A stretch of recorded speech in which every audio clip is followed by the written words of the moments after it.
अब जहां फोन अचानक कट करने पर अब अर्शी वापस चिंतित होती है कि आखिर क्या हुआ होगा अनी के साथ, और अपनी सहेली को बताती है कि बात हो रही थी पर वहां कुछ टूट कर गिर गया और फोन कट हो गया था।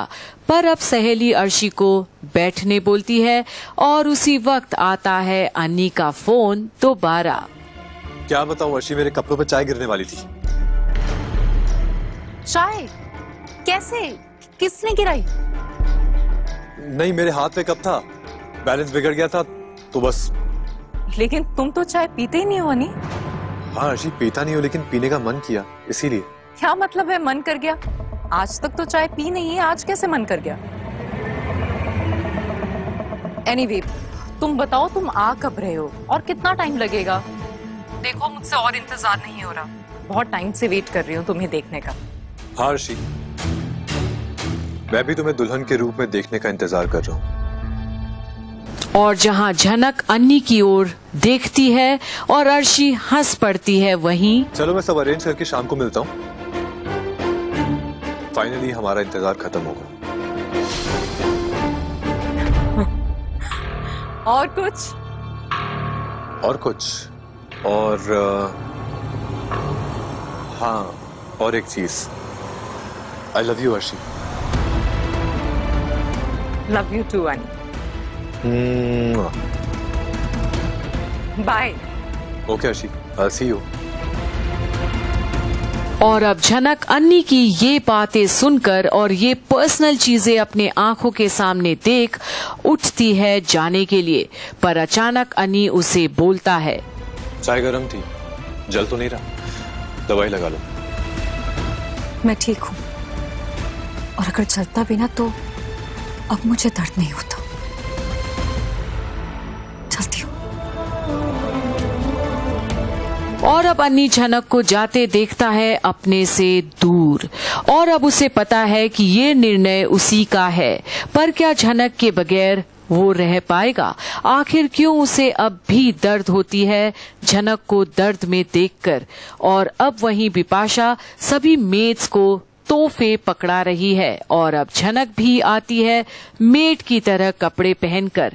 और जहां शुभो बोलता है कि जल्दी निकलना है उन्हें, वहीं अब दादी बोलती है, अरे वहाँ पर अर्शी इंतजार कर रही होगी। हाँ टम्मी, मैं बस उनको समझा रही हूँ। हाँ। सुनो, शादी का घर है, अच्छे से काम करना और हर एक काम में हाथ बटाना। अच्छे से काम कर लिया ना तो शादी के बाद दोनों घरों के तरफ से तोहफे और बख्शीश मिलेगी, ठीक है? लेकिन शादी के बाद अभी नहीं। दीदी ये तो हम भी जानते हैं कि हमें दोनों तरफ से गिफ्ट मिलेंगे। हाँ हाँ, मेरे इकलौते बेटे की शादी है, तुम सबको खुश करके ही भेजेंगे।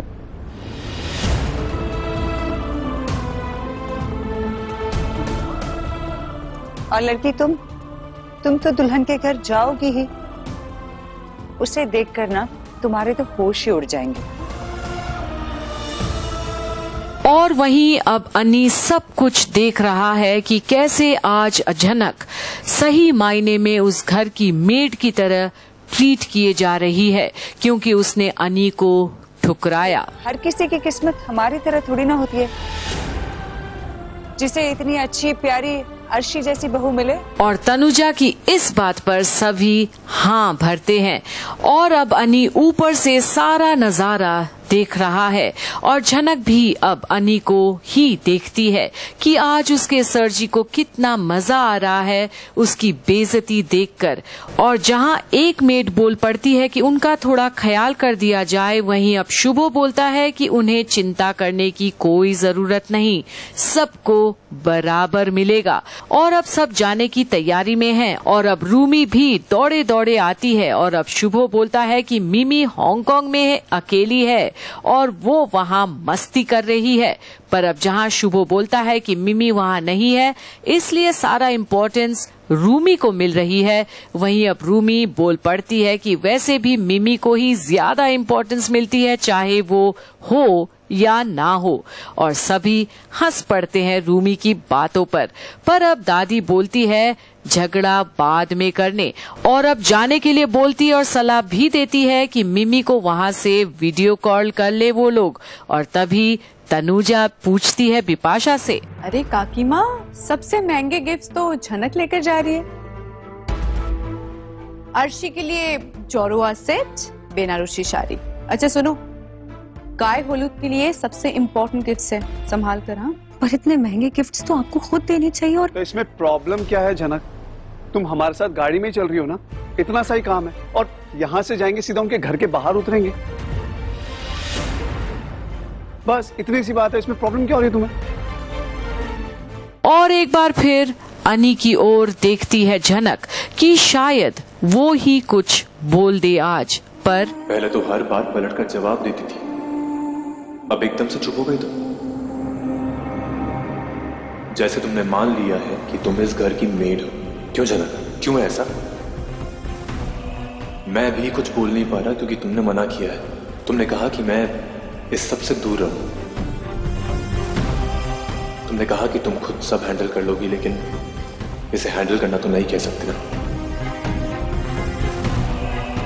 हर बार हर ऑर्डर सर झुकाकर मान रही हो तुम। अरे जब ये घर छोड़कर जाना ही है तो बोलो ना, आवाज उठाओ। क्यों सह रही हो सब कुछ?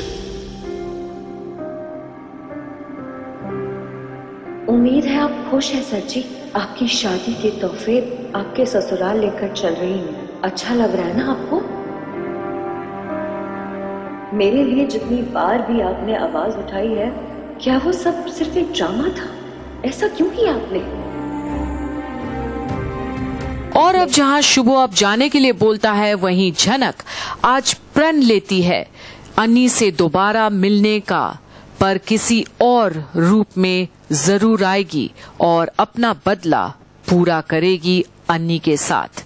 देखते रहिए झनक में आगे क्या होता है, यहीं कंप्लीट बॉलीवुड पर। सब कुछ उम्मीद है आप खुश हैं सर जी। आपकी शादी के तोहफे आपके ससुराल लेकर चल रही हूँ। अच्छा लग रहा है ना आपको?